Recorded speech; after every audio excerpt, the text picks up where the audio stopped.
कागल इथं शाहू हॉल या ठिकाणी झालेल्या राष्ट्रवादी काँग्रेसच्या कार्यकर्त्यांच्या मेळाव्यामध्ये पालकमंत्री हसन मुश्रीफ यांनी समरजितसिंह घाटगे यांना विधानसभेच्या निवडणुकीसाठी शुभेच्छा दिल्या आणि या शुभेच्छा देताना लोकसभा निवडणुकीच्या पार्श्वभूमीवर कागल तालुक्यातील तिन्ही गटांचे वेगवेगळे मेळावे झाले आहेत। जर समरजितसिंह घाटगे यांची इच्छा असेल तर एकत्रित मेळावाही घेऊया असं वक्तव्य देखील पालकमंत्री हसन मुश्रीफ यांनी या मेळाव्याच्या प्रसंगी केलं आहे।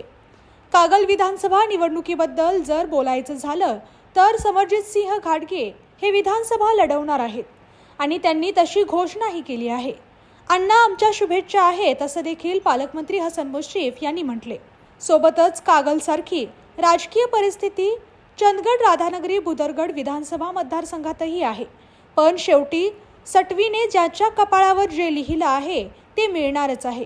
परमेश्वराला जे मान्य आहे तेच होणार आहे हा विचार करून सर्वांनी एकत्र काम करूया। तिन्ही मतदारसंघातून मोठे मताधिक्य संजय मंडलिक यांना मिळेल असंही ते म्हणाले। या मेळाव्यामध्ये पालकमंत्री हसन मुश्रीफ यांच्यासह शामराव पाटील, संजय चितारी, नितीन दिंडे, विजय काळे, शशिकांत नाईक, अजित कांबळे, प्रकाश गाडेकर, भैया माने यांची भाषणही या मेळाव्यामध्ये झाली।